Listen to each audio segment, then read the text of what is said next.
Hey folks, looks like we're gonna be up and running here. Oops, nope. Hold on, we gotta fix this. No, and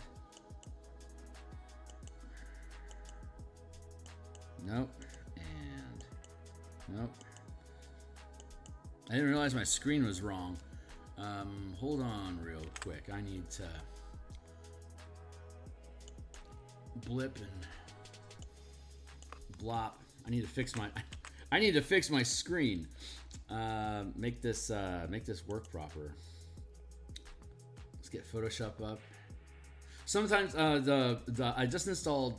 Well, I was just forced to install Photoshop 25, and it's not quite recognizing the toolbar menu separately from the layer mask, the layer window.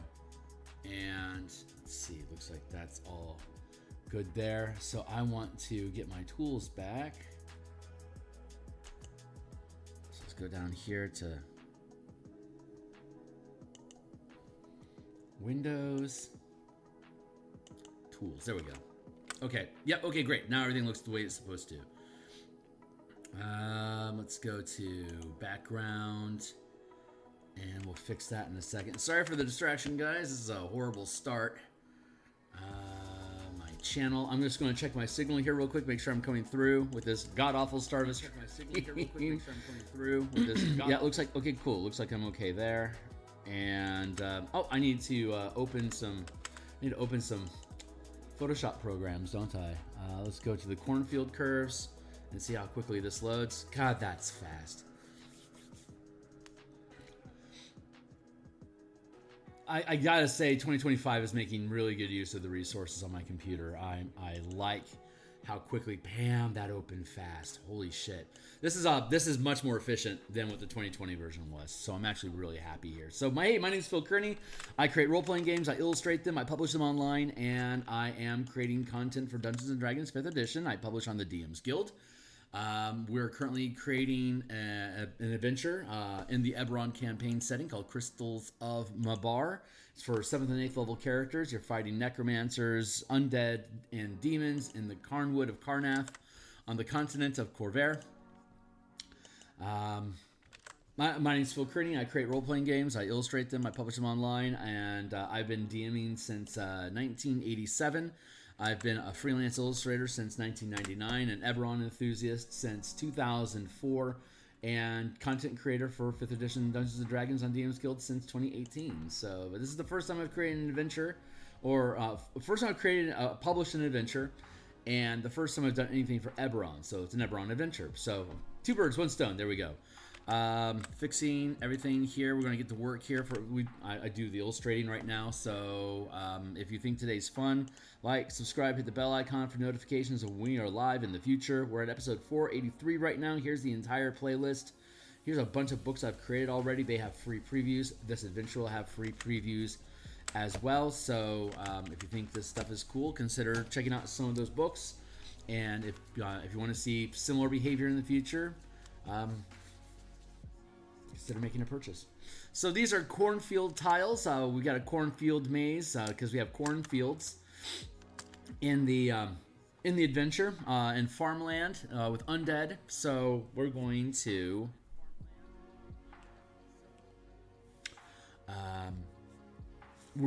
finish working on these.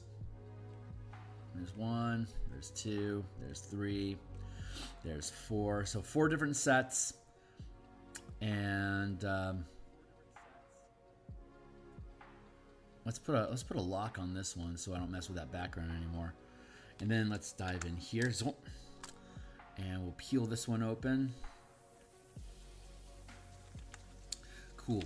So we're using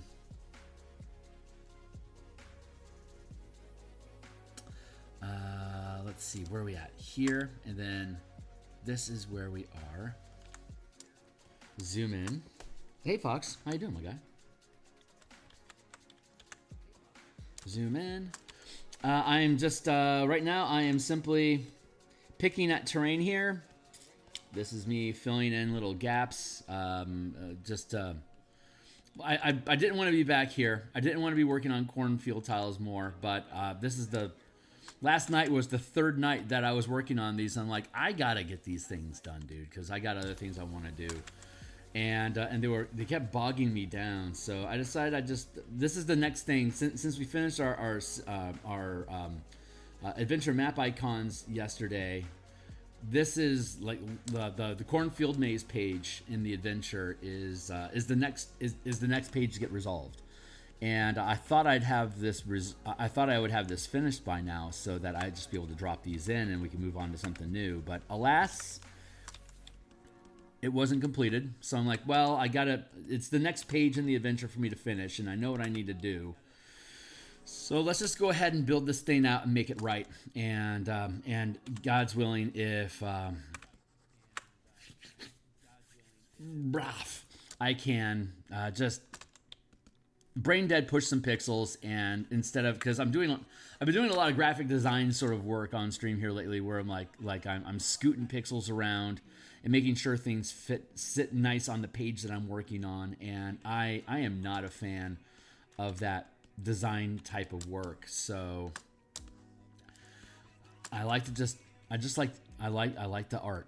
I like making art, creating art, and letting the muse just run amok in the field while I'm streaming, because that feels like it's the most, it allows me to talk the most, which I think allows me to be entertaining more than if I had to be quiet, because I was trying to concentrate on is this the right size? Is this the right space? Blah. That kind of stuff sucks. I'll occasionally, I will do that on stream because it's part of the process. You need to see it. Just like you'll see me probably spend an episode of trussing up page illustrations in the Word document to prep it for PDFs. It's part of the process, and that's what we do on this channel. We walk through the creation of role-playing game PDFs. Look, I like to say, from ideation to completion. So we come up with the idea, we build out the basic mechanics or premise of how the thing works. If it feels right, then we pull it together enough to play test it. If the play testing goes well, then we publish it. So the publishing process then goes through, after play testing, full write-up. So all the connective text, the connective tissue of the text, it's transition from one section to another, or whatever transitions you need from one mechanic to the next, and to be able to build the narrative of what's going on here. That's all connective tissue in the in a PDF design. And once that tissue's built, then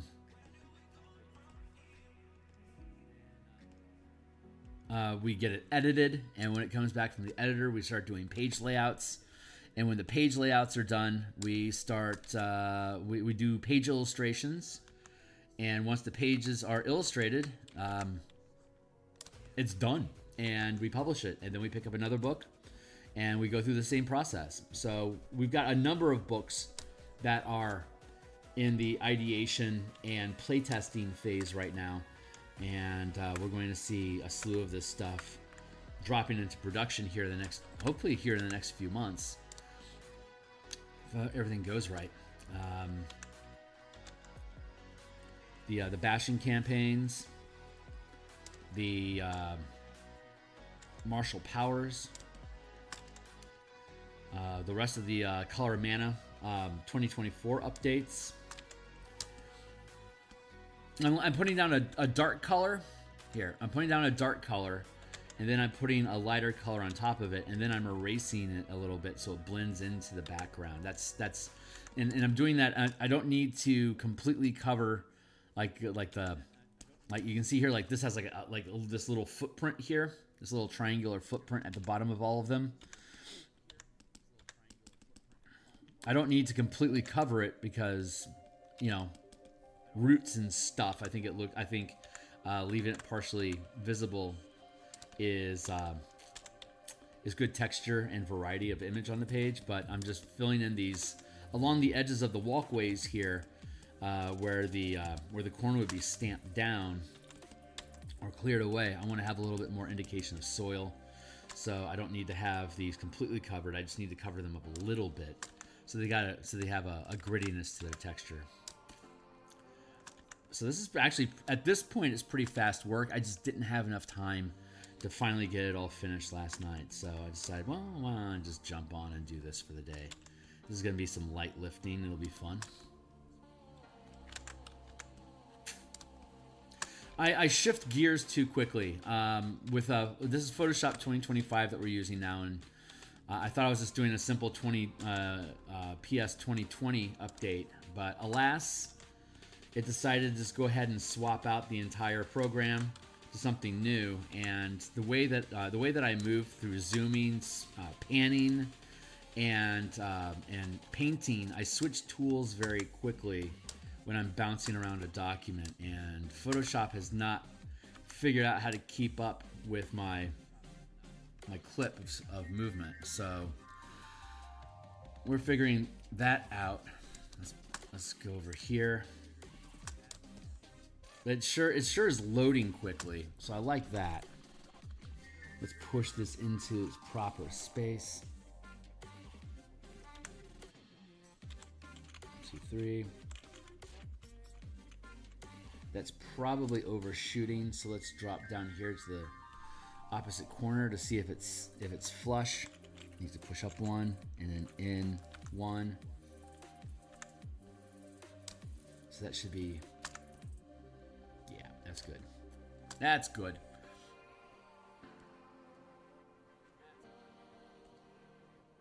There. So then we're just from the top, literally. We're just tapping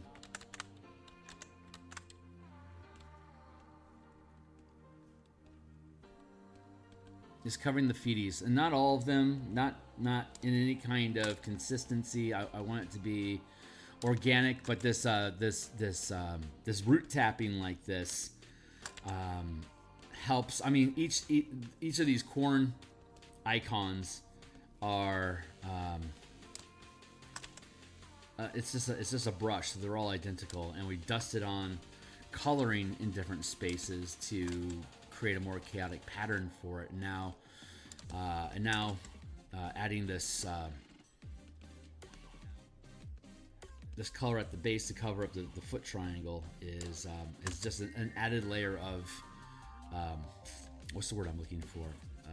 It mixes it up organically, so it's not just generic. So it's not carbon copied. It's got actual variety, and that might not actually be important, but it's something I wanted to do. So I guess that makes it important. I'm not under a production deadline. I don't have quarterly goals to make. I'm a freelance artist that got tired of trying to. Long ago, I stopped feeling pride in producing exactly what somebody else wanted, like to being able to nail the commission, because the commissions just keep getting more demanding and want higher quality for lower cost. And it was just healthy for me, for my art, for my emotional state, to step away from doing commissions, like for the large part doing commissions. At this point, the only commission work that I generally do at this point is labor sharing. Like, it's not unusual for me to pay for editing services with a book cover. So, like, yeah, if you'll edit my book, I'll give you a cover to your next book. Or if you have a book cover, if you're working on a book right now, do that, and that's worth like 50 pages of proofing and editing, for example. I've had that arrangement a number of times on the DMsGuild, and I like that, and I like that. I like that strategy. I'll probably try to do that again here sometime soon. In that, it's fun to be able to work on somebody else's book cover, and to be able, especially if it's something I think is cool, to be able to talk about it and just ramble on about somebody else's product that I'm working on. The same as I ramble on about my own stuff, like have my own ideas and like how I would incorporate whatever the thing is that we're looking at into whatever it is that we're doing. And that's a fun process. So I don't mind doing labor swaps, but just raw commissions, like to the unbathed masses. you know, make my slime girl OC. She's so cute. It's like, no, no, I will not make your cute slime girl. Go away. That's very snobby of me, but again, I think a lot of the idea of people doing private commissions is using their craft to provide, you know, a paycheck for labor, you know, for good labor, and then the pride attachment is I gave this person exactly what they wanted. They're proud of this piece. And I made their life better as a result of it. But since shifting away from doing commission work, like OC commissions, into my own book production, now my mentality is shifted to I'm going to make the best book that I know I can for whatever, you know, we're doing 5e right now, but it will be different in the future. So the thing that, you know, the game engine that I'm building this book for, it's going to improve the quality of that game engine overall by including this, and the artwork that I produce for it is going to be the best I can do to help visualize the thing that I'm trying to get across in this supplement. So it's a different level of pride. The pride now comes from a book well made instead of a character illustration well made, and I still have that individual. So it pans down from I made a cool series of books that redefine how a role-playing game can be built to each individual book in that series I am now proud of for adding to the collective. And then inside of that is I like the page composition. And then inside that page, I like this specific illustration that I made on that page. And then inside that illustration, I like this object, this thing that I made. And then inside of that, I like this line, I like this color, I like this shade, I like this form, like all the little technical details that make up each illustration. There's so many levels inside of making a book where there's points of satisfaction, pride in my work, that it's so much deeper than just doing a commission. A commission is I like the lines here, I like the composition, and I like that I satisfied the customer. Books are just it's a larger project that I'm building, so naturally there's a larger scale of job well done that I can sense for myself at the completion of the project. It's a bigger project, it takes more time. Like this is a 100-page adventure, and it's got well over 100 if you include breaking up all the maps into individual rooms. It's got well over 100 illustrations in it. This is probably the biggest project that I've actually tackled. The Spelljammer Combat and Exploration document, which is linked down below, I think that one's 107 pages and has I think around 80 illustrations. The Color Mana core mechanics book that I created, I think that has 80 illustrations, but it's only 75 pages long. No, 60 illustrations and it's 75 pages. So this isn't the highest page count that I've ever produced, but it's between the maps, the tokens, and all the page art.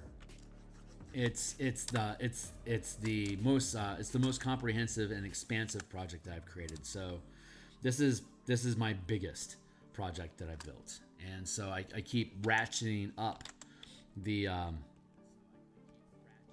scale of project that I work on. I'm getting to a point where creating an entire role-playing game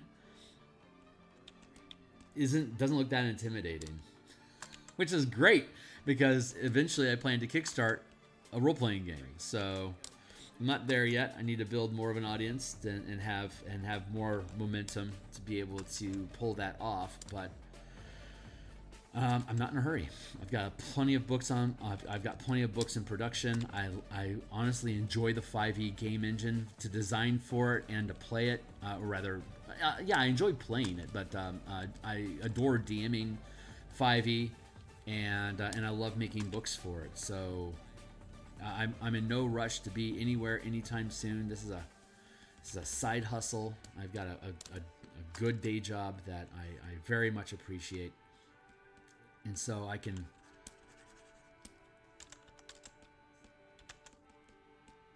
afford to be a snobby artist and create these books from an artistic perspective instead of having to worry about production. And like, is doing illustrations like this, is this an efficient business decision? No, the most efficient business decision that you can make if you're just trying to kick out artwork is probably AI or stock art. You know, it already exists. I don't have to spend the time. I could probably spend a fraction of the time finding a piece of art that's good enough instead of sculpting a piece of art that's perfect. But I'm not doing this for, you know, quarterly goals. I'm doing this because I have this muse and she insists that I create things, and the dopamine kick I get from it is delicious. So I'm in for the ride. Artists become dopamine junkies because they learn to connect their pleasure satisfaction loop to a task, to completing a task, to satisfaction, to basically checking boxes. My dopamine kick comes from artistic box checking, where like, did I do this line correctly? Yes, I did. Well, I feel pride in that box, so I'm going to get a little bit of satisfaction juice, you know, dopamine, for performing that task. We're rifling through this, man. We are just absolutely rifling through this. Feels good.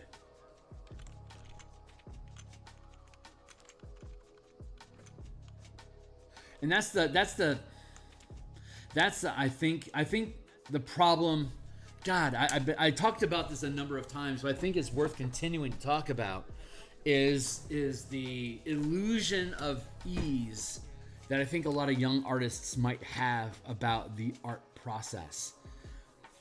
Art is brutal. It takes a long time, and there's rarely a lot of recognition or praise that you get until the piece is done.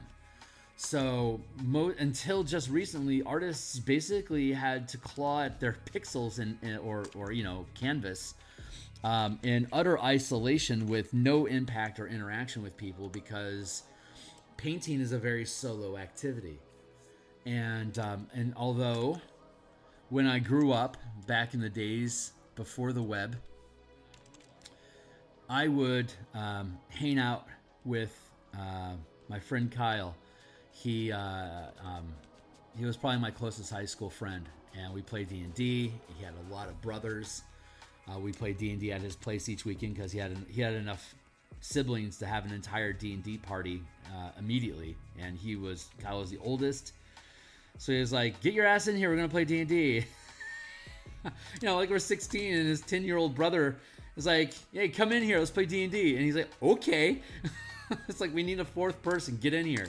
It's like, awesome. And then and honestly, it was super cool. Connor, he proved to be a little fucking bastard. He was really good at playing D&D. He was also really smart at video games. He was gifted. He was a gifted kid, and I was happy to have him at the table. And this is around the time Kyle and I would share DMing responsibilities, but with him and all his brothers, being an older brother and all of them being double-digit age, it became easier for me as a DM to handle their in-house politics, their arguing. Like, if Kyle's in charge and his younger brothers are doing stupid shit, he's gonna get pissed. And as a DM, he's going to be yelling at the players. And like, I'm hyper aware of social interactions amongst people. It's one of the tools that I picked up being mostly blind. So I just became really aware and sensitive to personalities and conversation dynamics. And so it became, I wanted to play D&D. I like to play, but I like to have a harmonious team. And when I was playing and Kyle would DM, it was often the DM versus player arguments wasn't really about the game. It was more about how much they hated each other as brothers. So if I'm in charge, I'm a third party. I'm a surrogate brother that's outside of the political the political intrigue of the household. And so when I, as a DM, said, "Hey, fucking knock it off," that meant Kyle too. So it quickly manifested that just running a game means that you're the manager of the table, and you can force people to behave if they want to keep playing. And so that became like a way for me to protect myself from unnecessary sibling drama. Just be the forever DM, so I can just keep tabs on that shit, so it doesn't bog down the game. And that's honestly what began my career towards being a forever DM.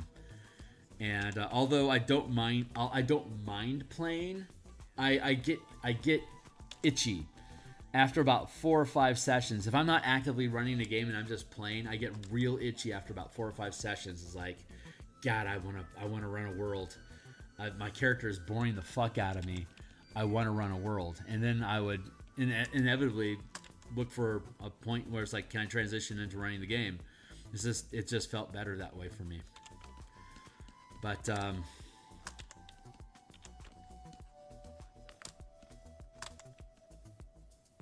oh, that's right. So back in the days before the internet, right? The Kyle, best friend, when we weren't playing D&D or weren't playing like, you know, Mega Man, like the new Mega Man or like Metroid or something on Nintendo, he'd play guitar. He was a classical guitarist. God, he was really, really gifted at classical guitar. And he would practice like 2 or 3 hours at a block on just running chords and just doing, you know, just fucking around with strings. So he would play guitar and I would paint. I had a sketchbook and I would just draw either D&D stuff like maps or characters or equipment or whatever, just art, getting into the art of it. And back then he would talk to me and we would talk about whatever it was that we would talk about, but I was actively engaging in social interaction on the one-on-one level back before the internet.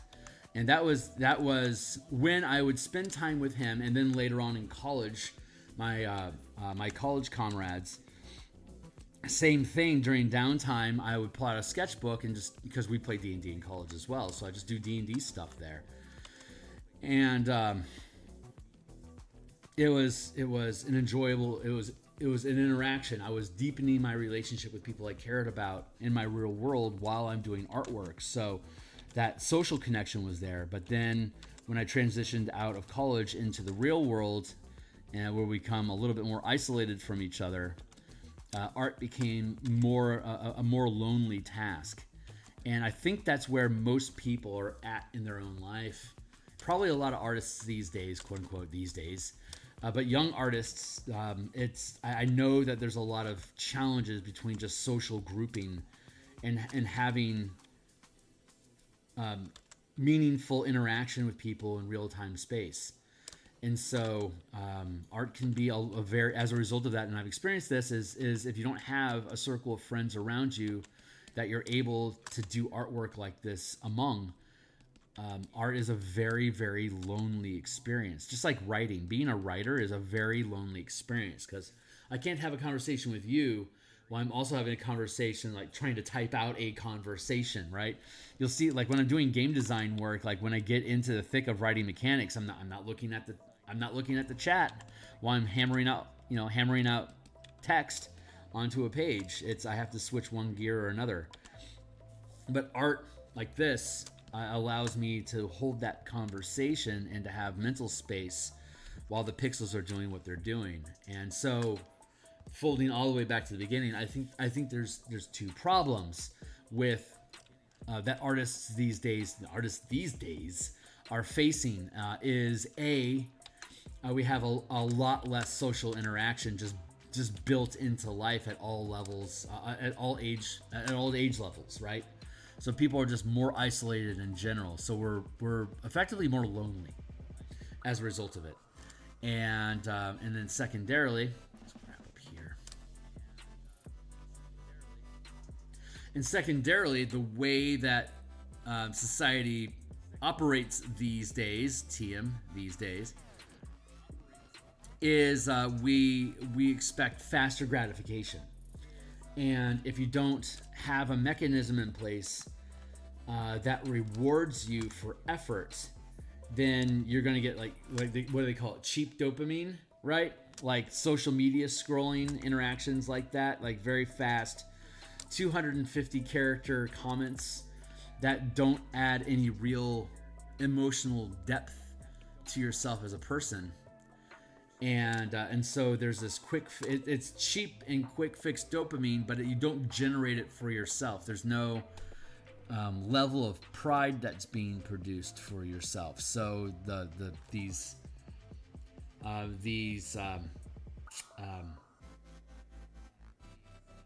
gratification kicks that you get are coming from an external source, like a TikTok video or whatever, and so you're replacing your own effort and the satisfaction you have of completing a task. That's what should be triggering dopamine for your body. That's what's designed to do. I perform a task and I receive a chemical reward to encourage me to do more of that thing. That thing that I'm proud of that I did, if I'm proud of it, I should probably do more of it. Cheap dopamine doesn't provide any pride, and the task that's rewarded in the dopamine surge is watch this video, scroll to the next thing. That's where your dopamine is coming from, the task of watching, of clicking next. So you build this like manic state where you're always looking for next, and you need a bigger, better, faster next for you to get the same surge of dopamine. But an artist that is training themselves to labor is getting their dopamine kick from I made a good curve, or the lighting here is good, or like that color blending is excellent. And it's the acknowledgement of being able to see that you did what you wanted to do and that it looks as good as you hoped it would, and that you did it yourself. That creates a surge of dopamine, of pride. Dopamine is also a pride button.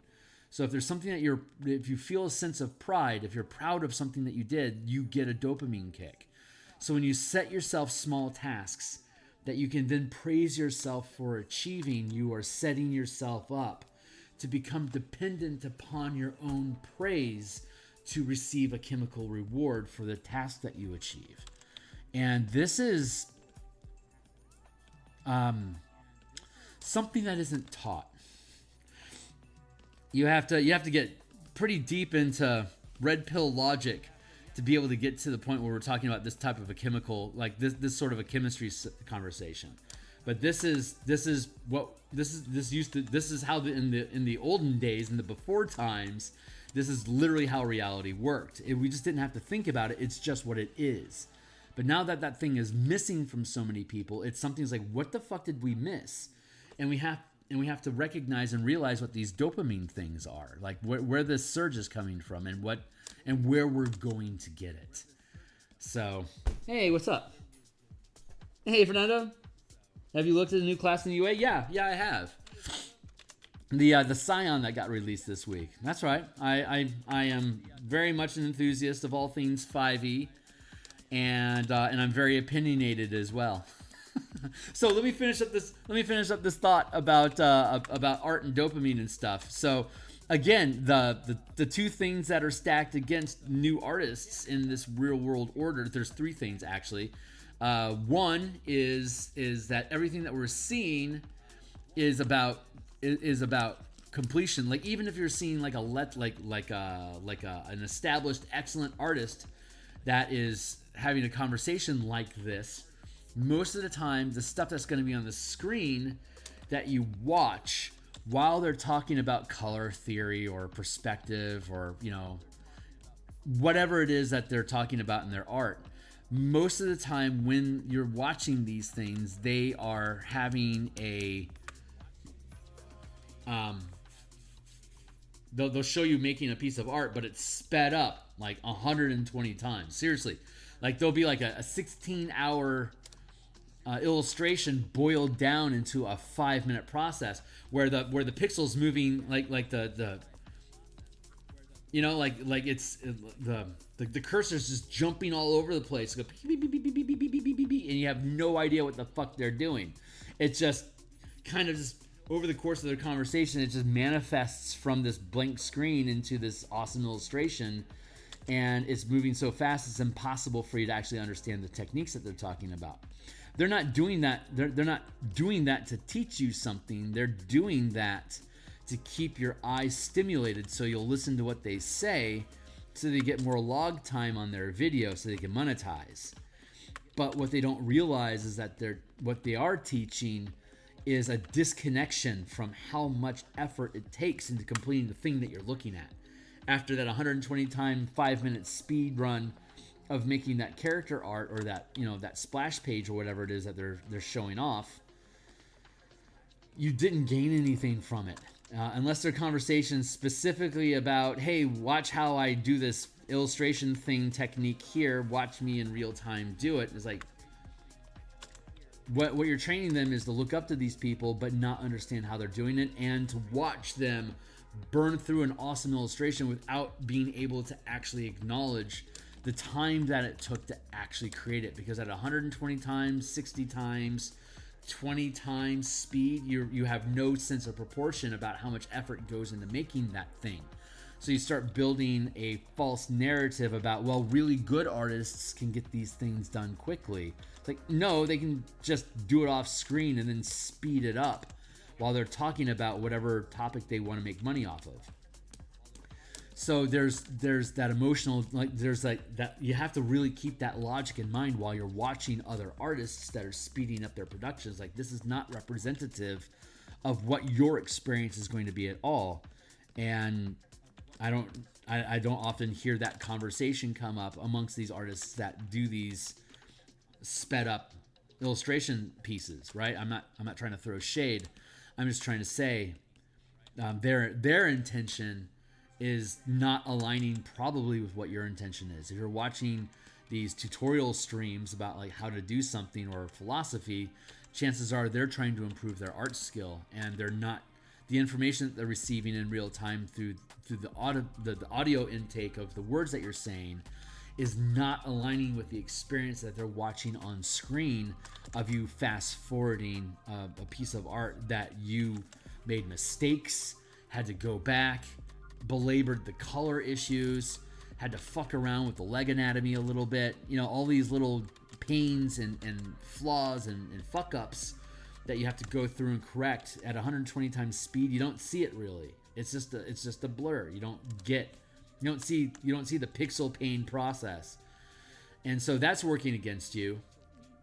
And then the crushing isolation that most of us have in modern culture is another strike against you, because if you're feeling loneliness, you're not compelled to keep your ass in a chair long enough to complete something that's going to take 60 hours. You feel lonely. You want to try to find some way to get out from underneath this quiet depression that you have of being isolated from other people.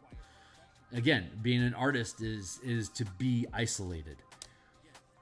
And that's a tough road for a lot of people. Like, I might have the skill to be an artist, but I might not have the emotional proclivity to remain alone for a long period of time to complete the task that I'll then be able to praise myself for. And then the third thing is AI, which is basically just emphasizing all of these other 2 points. AI can create high quality art in a fraction of the time that you could even as an excellent artist. And there's no sense of community built. There's no reward. There's no satisfaction a creator can receive from typing in a few prompts. It's not like boy, I prompted that really good. I'm proud that I can reproduce that effect. It's like you can't. You can put the same prompts in again and get a different result, and you have no control over it. So again, you're sacrificing control of the process, and you're disconnecting the rewards of the creation from the effort that you put into it. You're getting more for less effort, and that's not a skill. That's a service. That's a kick of cheap dopamine. It's the next button. AI image generation is like the next button of creating art, like to the nth degree.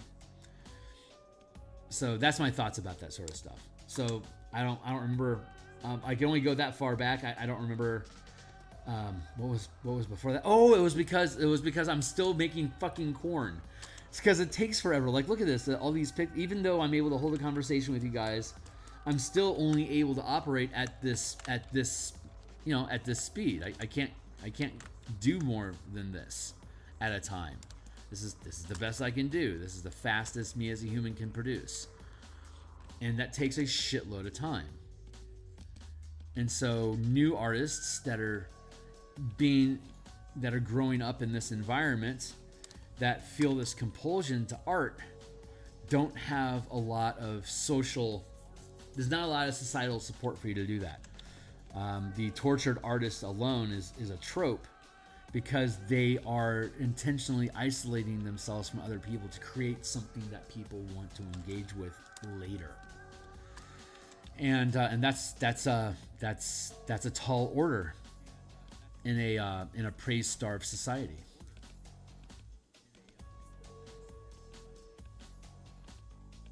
So I turned to social media, to streaming like this in artwork, because I missed that social interaction that I had growing up, of being able to just ramble about stuff and have opinions about things with people. And that's what the chat channel provides. And then there's also the degree of accountability. It's not like I'm so good that anyone would ever assume that my artwork is AI. God, no. But I have had Bob Ross paintings that I've produced. I've been accused of taking a photo. God, what a compliment. What a compliment. But when I do things online and I have video feeds of, I made this pixel by pixel, here, watch the 500-hour process. That adds, that adds clout and proof of concept to what I'm talking about. Like, I can produce these things here. Here's my proof. And that may become more and more important in the future. I don't know. But I'm building my habits now to not take shortcuts, and to be public and visible about the things that I produce. That just feels like the right path for me. And it's so anyway. So I'm still making corn because it takes for fucking ever, and that is me. That is a very, very long-winded, roundabout way for me to say I am really looking forward to being done with corn. So UA, yeah, there's a new UA. It's the Scion class. It's an intelligence-based full caster. I would say it's probably most akin to a sorcerer. It's like an intelligence-based sorcerer in the 5e game engine. And I don't give a fuck about it. Whatever. I honestly think that they could have. I don't think they need to make an entire class out of it. I think this is probably the best example of how 5e could be redesigned to build kits. Like, a sorcerer is a sorcerer. They have innate magic flowing through them, but a scion is a sorcerer with innate psionics flowing through them. The disciplines that they have, the modes, like the attack modes and stuff like that, those disciplines, they're meta magic feats. That's all they are. They're just meta magic feats. So they modify the spells that they're casting. They express their psionic powers by casting spells and they don't require verbal or somatic components. Verbal or material components. They may still have a gesture or something that they have to use. Like Scarlet Witch style, to do like Fubili hand gestures, but they don't require like words of power and shit like that. So they have their spell list is more sculpted towards, like, you know, interactions and modifying themselves. So like you wouldn't have to have a narrative about manipulating the environment outside of you to make your magic work. So that narrative is good, but they could have just as easily have built this out as a sorcerer. And it's like, hey, if you want to play a Scion, instead of these meta magic feats, here's a separate set of meta magic feats. And instead of the sorcerer spell list, here's your Scion spell list. So the sorcerer works just fine as is. As a Scion, you swap the meta magics and you swap the spell selections. And now you have a Scion instead of a sorcerer. It's basically the same thing. The psionic dice that they get, the 4 dice that they basically, it's your proficiency bonus times 2. They end up with they end up with 12 dice at 17th level, right? And a sorcerer ends up with 20 sorcery points at 20th level, or 17 sorcery points at 17th level. And then they need a reason for you to have those dice. So the different abilities that they have aren't reliable. Like you can have telepathy with creatures anywhere from 10 to 60 feet away. Or by the time I get to the 17th level, rolling a d12, it's going to be, I'm going to have, I can have telepathy with you anywhere from 10 feet to 120 feet. Let's see what I roll to see if that distance is going to work for what we want to do. Shit, I rolled a 1. Okay, well, I guess we need to be able to communicate with each other silently up to 40 feet away, so I'm going to have to use this ability again and re-roll my fucking die so that I can get the distance that I need to pull off the narrative that we want in our game. So I don't think, in that instance, I don't think the way that they're using the power die, I don't think they're using it correctly. But that's because they don't have any, other than the Psy Warrior and the Soul Blade, the Soul Knife, and the Battle Master. There's the Bard. So yeah, there are a number of instances where they have a variable die, but those variable dice don't have. They only have mechanical effects. The only effect they've had up to date is how much damage do I do, how much do I increase my saving throw, how much do I increase my attack roll. These things, these psionic dice are introducing static mechanics like range or number of targets that's being randomized, and it's difficult to, like I said, form reliable strategies around it. And 5e is a game that is starved for good tactical options. In a game that's like 80% tactical combat by nature, it's woefully void of good tactical decision making in the game. So the Scion compounds that problem by not only offering a limited palette of tactical decisions, but randomizing those decisions so that it's like the, hold on there. So like the Wild Magic Barbarian, it's thematically random what sort of thing you can do when you Wild Surge. What strange magical ability will I have access to right now during my rage? But it's easy for you to reset it. And it's thematically appropriate for a Barbarian to have a Wild Magic narrative. Because Barbarians are more keyed towards chaos than a lot of classes. It's kind of part of what you're signing up for. It's part of the fantasy, the fantasy narrative. A full caster isn't really designed that same way. And so I feel like there's a disconnect there.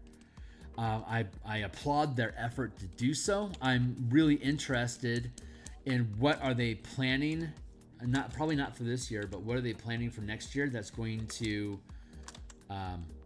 utilize a full psionic class? The rumor on the street is that they're going to actually attempt Dark Sun, which I will say, given their history and social interaction and DEI efforts, I think they themselves have said that Dark Sun is a challenge in the current atmosphere that they have of what is acceptable social policy in their games.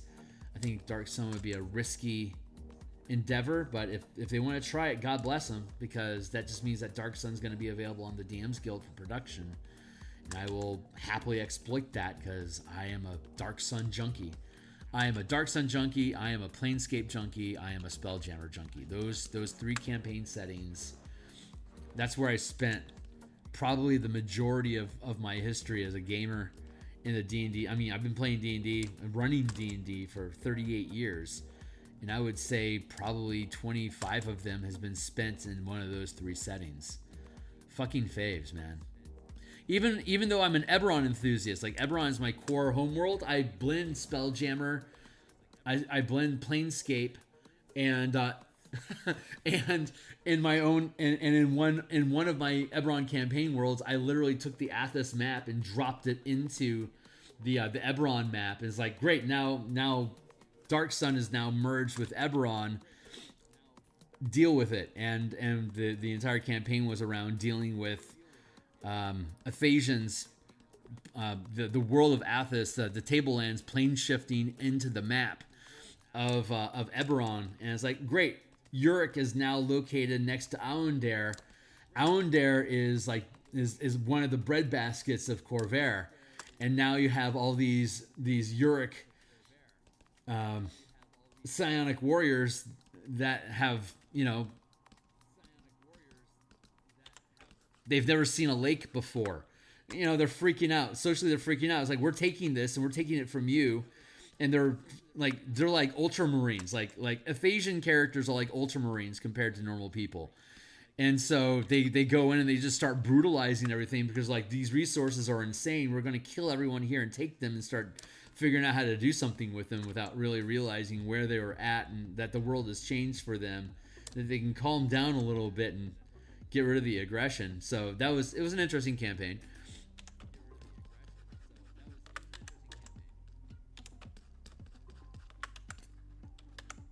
But yeah, so even when I'm not playing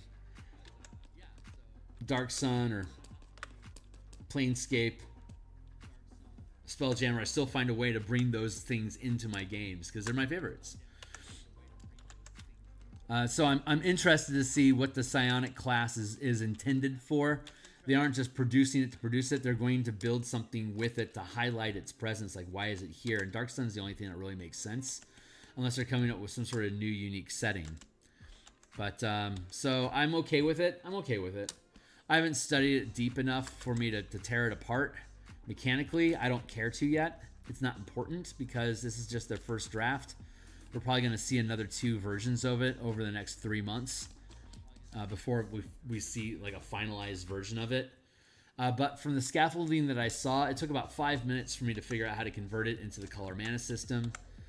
The one trick I'm going to have is that all the disciplines that they have are they modify schools of magic. Again, they're forced to stay inside that 8 schools of magic paradigm because that's a restriction that they placed on themselves, so that anything that they can produce, anything that they produce, can be self-referenced back to the core rulebooks.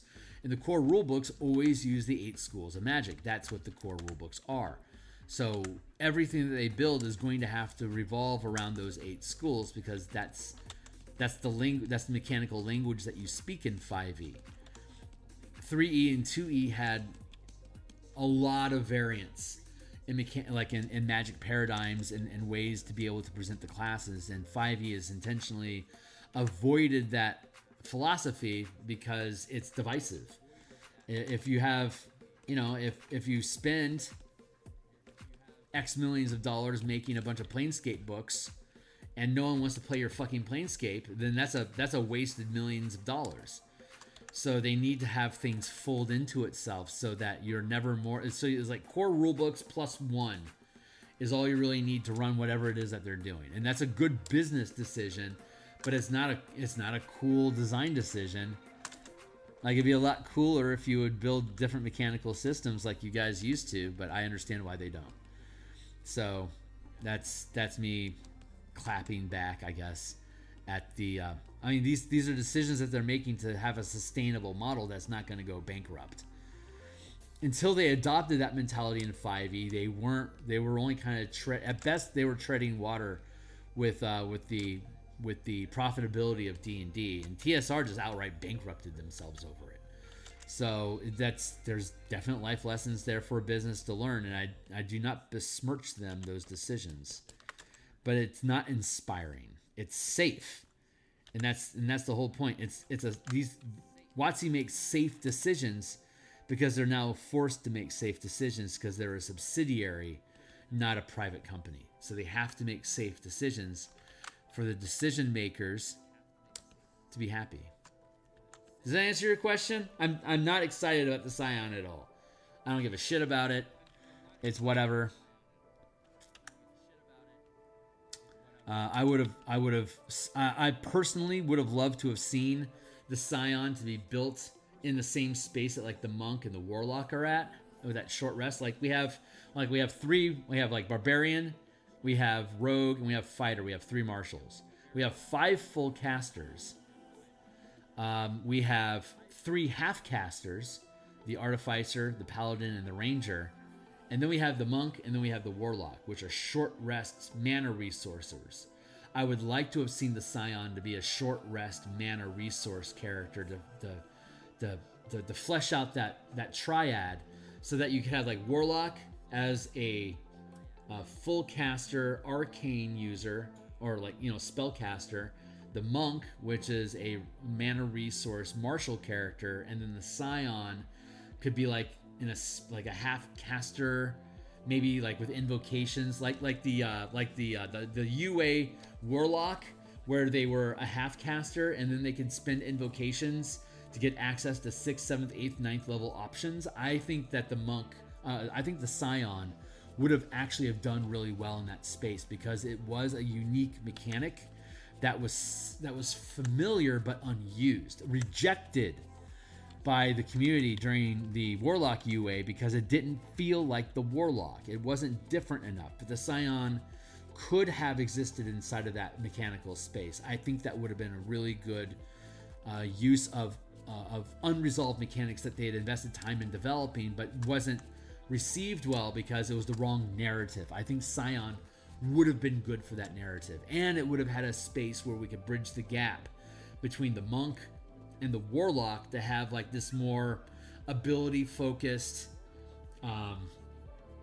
like exploration focused short rest resource class, the Scion, where you could approach like mindscape and like biomanipulation as exploration ideas. But that's just me. That's the way that I think, because I look at game design as a challenge, not a paycheck.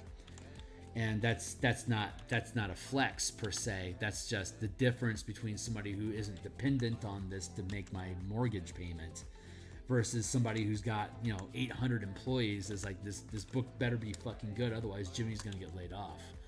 Big difference in priorities there. So I can have these opinions at, I guess what you could say, like relatively low risk. So I don't have a lot of I make my own books, and obviously time sunk is I want to reclaim that time with compensation. But if I don't, the only real difference between this and just me making art like I'm going to do anyway is that at the end of it, I've got an excuse to get money back.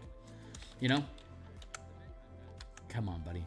Like, see, I switched to the zoom tool, but the software isn't catching up that I've flipped to another tool yet. So it takes a while for it to acknowledge that I've done it. I'm not happy with that. I guess I could say, like, it doesn't have enough torque. The game engine, the 2024, I think it has too many bells and whistles on it that it can't use the RAM that I have a 17,000 RAM that are dedicated to just running this program right now. And it still doesn't have enough torque for me to be able to like flip and jam. Like there it did, just to prove me wrong. But I think there might be settings that I don't know about that I'll need to figure out how they function.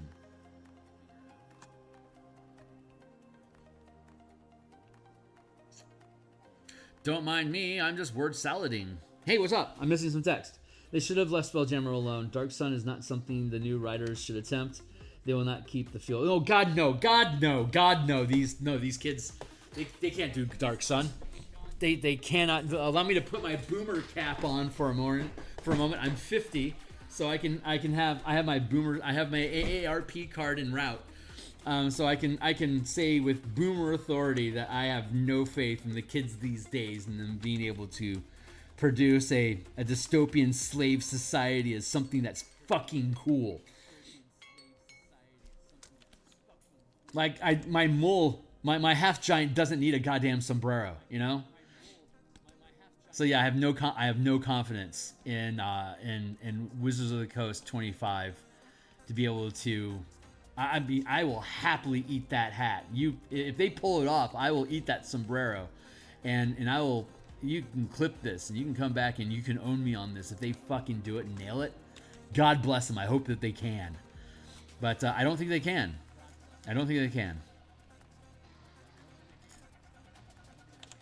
But obviously, me personally, I'm happy that they attempted Spelljammer, because that put Spelljammer on the DMsGuild, which allowed me to make, the Spelljammer combat and exploration. I was not inspired. Actually, that's not true. I was already inspired to make vehicle mechanics when I was developing the mass combat rules, because okay, great, we've got these cool troop mechanics, but what about tanks and shit? Like, what about siege weapons? And that got me looking at Descent into Avernus and the Infernal War Machines. And that's our playtesting of the Infernal War Machines is actually what built the base mechanics for how the Spelljammer book that I made. So I probably would have ended up with the Spelljammer book that I have, but with Wizards attempting to portray Spelljammer in the 5e game engine, created enough created canon, actual game canon about here's how Spelljammer works according to Wizards, which then means that, well, if I'm going to create variant rules of that Spelljammer, it's not just filmmaking 5e space rules. It's here's a variant of the 5e Spelljammer game that I am arguing is a hell of a lot more fun to play and run than what Wizards produced. So check it out. It's worth your time. So I basically get the branding benefit of them bumbling Spelljammer. So I want them to attempt Dark Sun, A, just to see if they can pull it off. God bless you if you can. But B, for me to be able to say, hey, you think Dark Sun's cool? Here's our power system using psionics, and in the Dark Sun setting, you can, and that would be the perfect place to have all classes use mana and just call it psionic energy instead. And now your power fighter is now wielding psionic energy to manifest these different effects that we're doing in our playtesting, right? The narrative actually works better encapsulated inside of the Dark Sun game engine. I'm presenting it as color mana to have that interaction with the MTG settings of Ravnica, Strixhaven, and Theros. But in all reality, the martial power system that I'm making is best suited for Dark Sun. So bring it fucking on, man. If they decide to go ahead and crack that open for me, I can only say thank you and praise again the divine inspiration of putting me in a position where I can create really cool mechanical systems that, in my opinion, are more complementary mechanically to the narrative that they would be attempting in that world. Like, not having a color mana system, but releasing Magic the Gathering settings just feels like a major flavor fail to me, because most of the the whole narrative inside of the MTG game world is how well the color pie fits into the personalities and the abilities of the creatures and characters that are inside the Magic the Gathering multiverse. The end. Gen X. Yeah, I'm Gen X. Are a thing now in the new rules. How will they deal with cannibal? Well, you just literally invite your friends over for dinner. That's how they deal with it.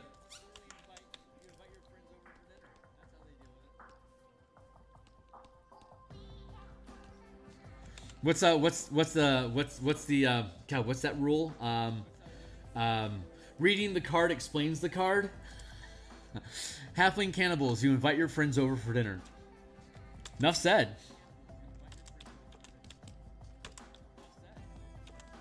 However many hit dice your guests have is the number of hit dice that you can heal after your meal. That's a simple mechanic, right?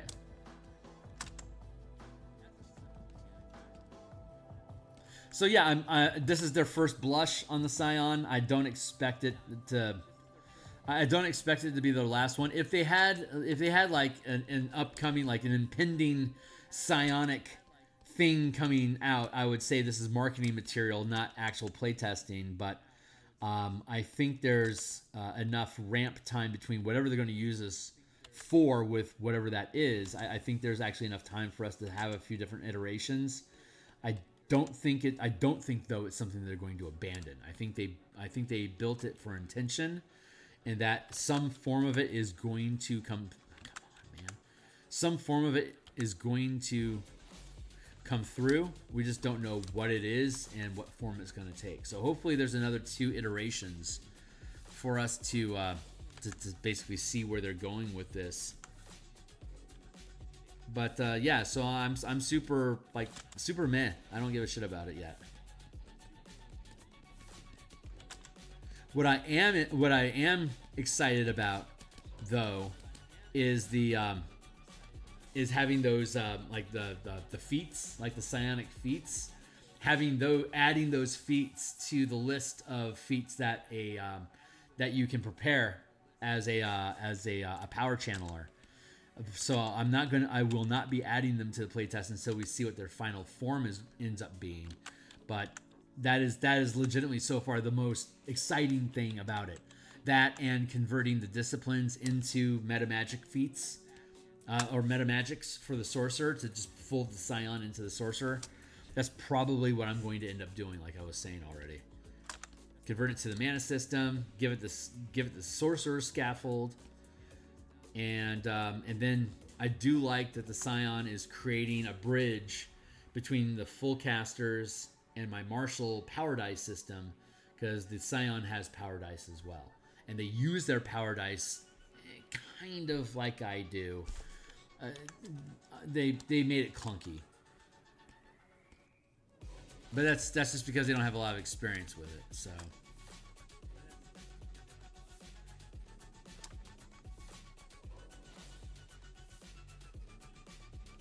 Hold on. I did something wrong.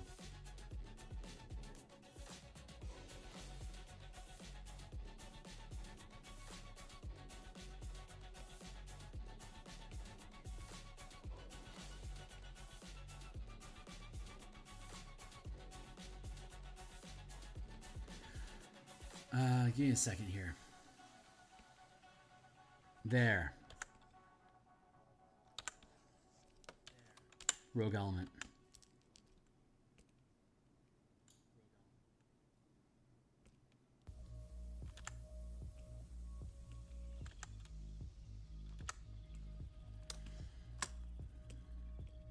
There. Put a lock on that. So we got 2 so far that are completed. Working on our 3rd set. What time is it? 7:30. I got 20 minutes. 20 minutes on the clock.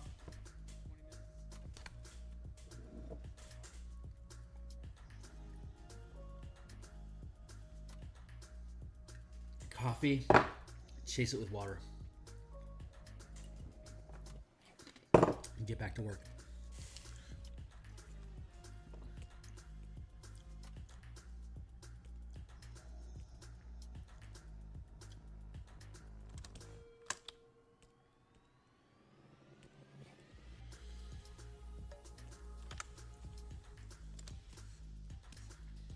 Squared up. It's pretty squared to me. Make like a tree and get out of here. Oh, Biff. Yep, see, again, more tapping. It's endless. It's a thankless task.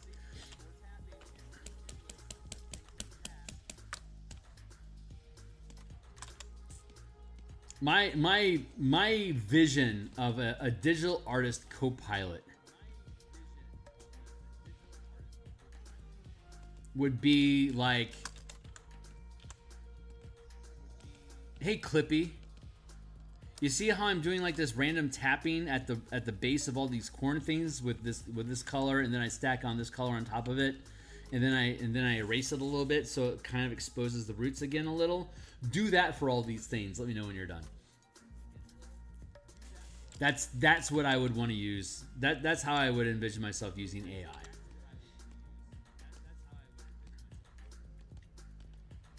If I could say, hey, you see what I'm doing here?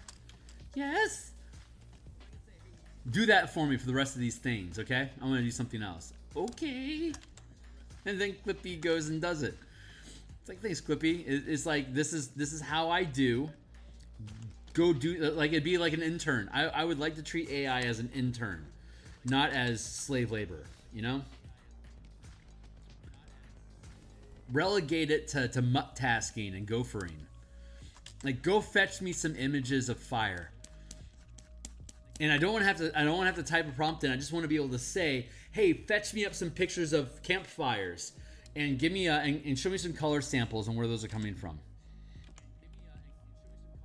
But that's like Jarvis level AI that I'm using on a simple Photoshop to go grab us some image samples, you know? Like, it's an abuse of the technology.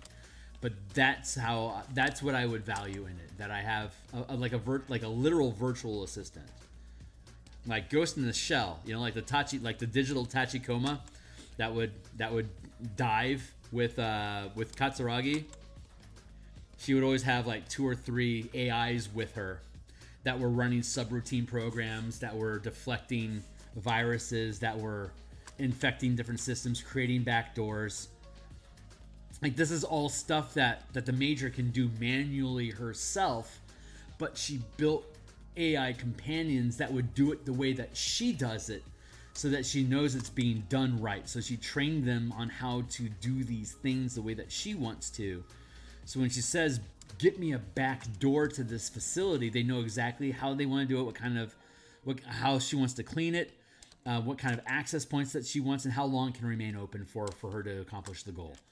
Like, that is like highly sophisticated AI usage, very specific, requiring a lot of general intelligence for context and to be able to understand inferences correctly and to be trustworthy for menial tasks. Massive computating power for utterly irrelevant activity. That's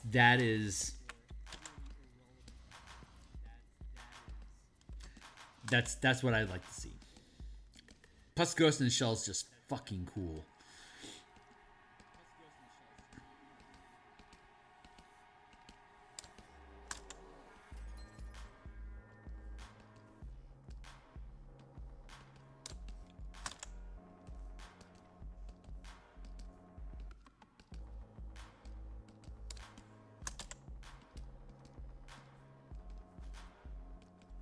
The my home table, we're currently running this Bastion campaign for Eberron Spelljammer, but I think the next campaign I run, I think I want to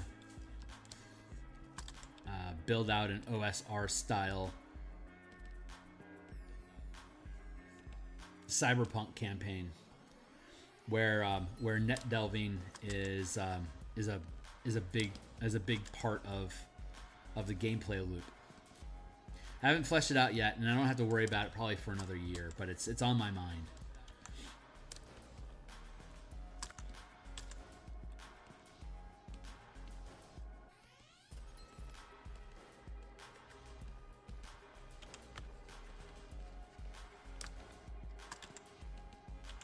I'm a big I don't like the mechanics of Shadowrun, but I like the narrative. I like the world building of Shadowrun a lot. and I think if we were to build Shadowrun from the ground up, first time here in 2025, I think Deckers and Riggers would just be riggers. because like there's no real difference between taking over an AI system or like a program than there is like taking over the driving capabilities of an automated truck, right? It's like in Shadowrun they separate the two. Operating drones and vehicles is a separate set of skills than net hacking is, but I think it would simplify it to be like samurai, shamans, and riggers. Like have those three pieces. I think that would make the Shadowrun world a lot more quaint, like a lot more concise and digestible.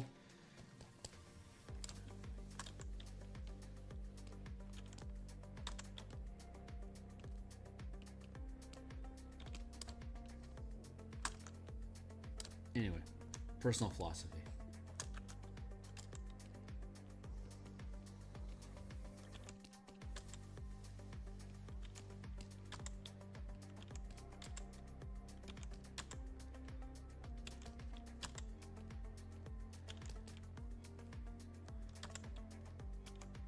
There. There we go.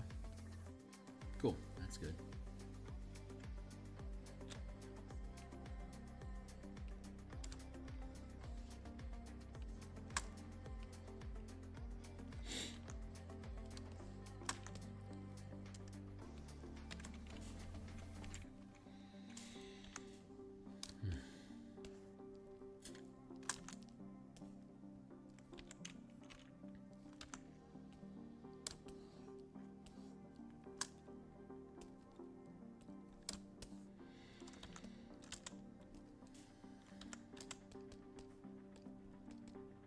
It was 75 degrees Fahrenheit in Seattle yesterday, and it's almost June. That's about right. It doesn't get normally. Actually, that's a little fast. Normally, it doesn't get that hot here in Seattle until like more like around August. Like August is like our full bore summer, and by full bore I mean like maybe 90 degrees a couple times. Typically, the Pacific Northwest is very temperate, and that's spiked a little. It's like we didn't have. I don't think we had any snow this year at all. But like last year, we had a good amount of snow. But this is we're definitely inside of a hot cycle right now.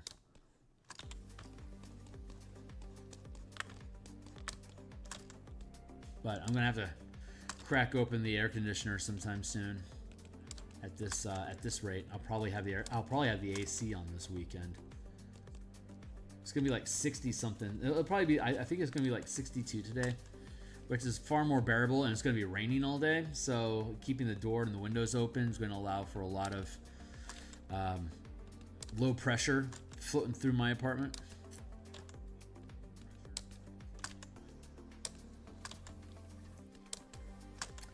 And I'm going to be on this evening. We're going to continue updating and basically spot checking all of the subclasses for the martial powers. When I get done with that, I guess we can consider this like quote unquote right now like a quote unquote final pass. Like I'm pretty happy with how most of the stuff is, but some of the bonus powers that are on their list are out of date.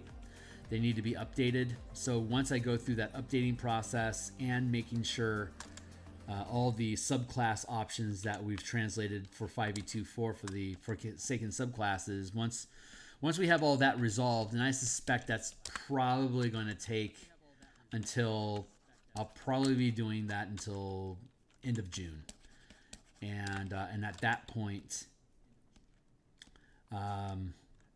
we still need to update the what do we need to do? Oops. Got some little flanges over here that I hadn't resolved. There. Then we'll start building out the formal rules for Mage Tower. And also building the backgrounds, the Theros backgrounds for the Piety scaffolding. Like we have the renowned scaffolding for Ravnica. We have the college credits built out for Strixhaven, but we don't have piety resolved for the Theros gods, and we need to do that.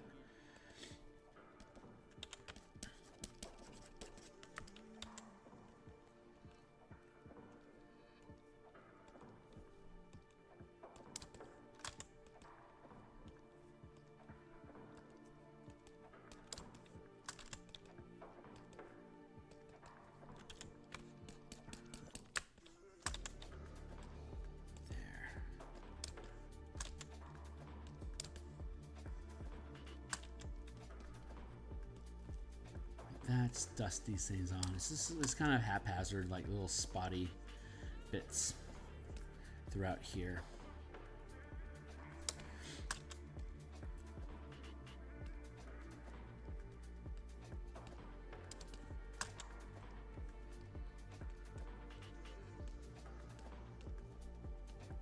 I typically have somewhere between 2 and 4 hours off screen, like in the evenings, for me to be able to work on stuff like this. And the past 2 days I've been working on these cornfields in the evening, and it's just like, this is just rotting my brain. So I wanted to, because we still have the corn maze page to do in the book, page 15. And once we resolve that, the first 15 pages of the adventure are resolved, and like the back 20 pages of the adventure are resolved. So we have like page 16 to 79 that we still need to build out. And honestly, most of that space is going to be map. So we might be able to move, like, we might be able to knock down like 30 pages in June. Get us to like around to page 50 or so. And boy, we may have this done in August or September, which would be perfect timing. That's about when I wanted to make sure that it was done, so we can move on to like start looking at doing Storm King's Thunder as a Spelljammer campaign for the Mecha Kaiju mechanics that we've been building out, and for use of the Spelljammer subclasses that we have as well. As those have been itching for attention lately. They've been neglected between the Martial Powers project and the Bastion campaign and the Color Mana rebuild.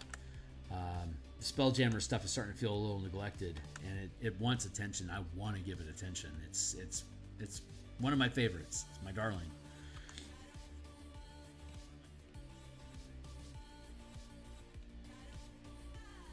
Here.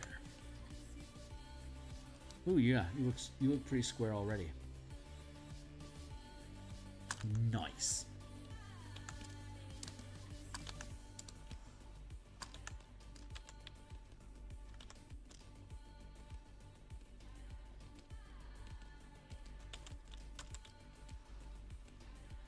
Again, just forever done, and I want to do these all manually, so that they have. I mean, we've done pretty much all of these manually, so I wanted to add in this, just keep it each distinct. It's probably more effort than I should put into it, but it's what feels good. I'm enjoying the process, and that's the most important part for me anyway.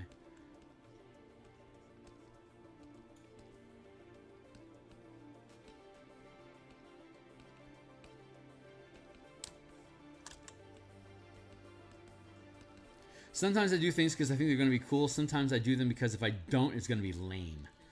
And honestly, if I didn't do this tapping at the base of the corn stalks, if I didn't do this, I would feel it was lame.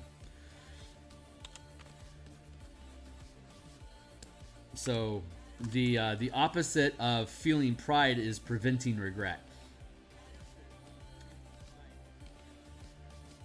And you don't really get a dopamine surge from preventing regret, but being able to check off the box that you prevented regret by making this a better piece, that has checking off that box, completing that task does provide a kick of pride, a click of reward for knowing that going through this preventing regret is part of the process of making the best product that you can, which is like the root of playtesting.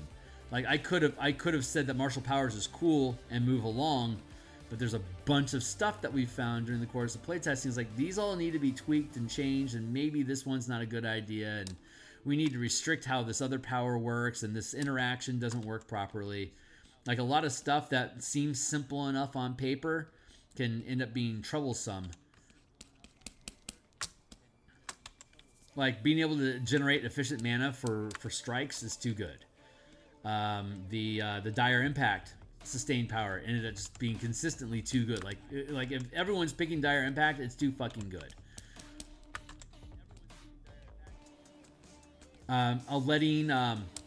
Letting monks generate mana to use flurry of blows, it's too good.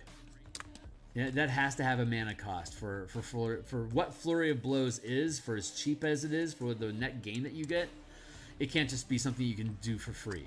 It has to have costs associated with it. Like these are things that we don't know until we explore them, and that's preventing regret. The ideas are cool, that the pride and satisfaction of creating a cool mechanical system is one element, but then making sure I don't make bad decisions with that system is the stop lossing, you know? I would much rather take the time and make sure something works properly and then release it later than to hurry up and rush something out the door and then retroactively take things away because people point out, hey, this isn't working right. It's like they could have pointed that out to me through playtesting if I had bothered to take the time to playtest it.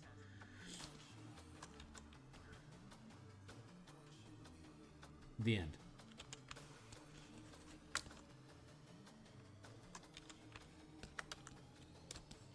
Or, as Master Control would say, end of line.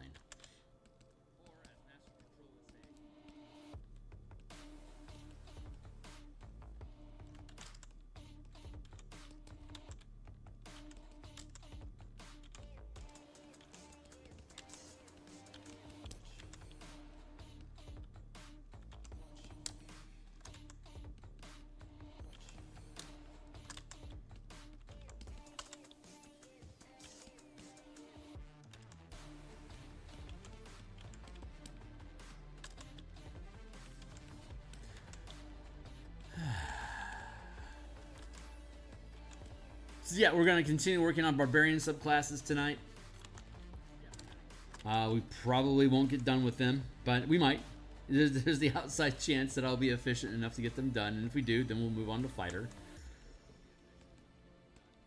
Endless stream. It says we have gone over subclasses and power options like over and over and over again, and it's just it's mind numbing. But it's an ambitious project that deserves the amount of energy invested into it to make sure it's right. Like creating an entirely alternate magic system for the 5e game engine that's point built, that actually scales well. God, what a huge fucking lift. And we just ran out of time. It's 7:57. 2, 1, and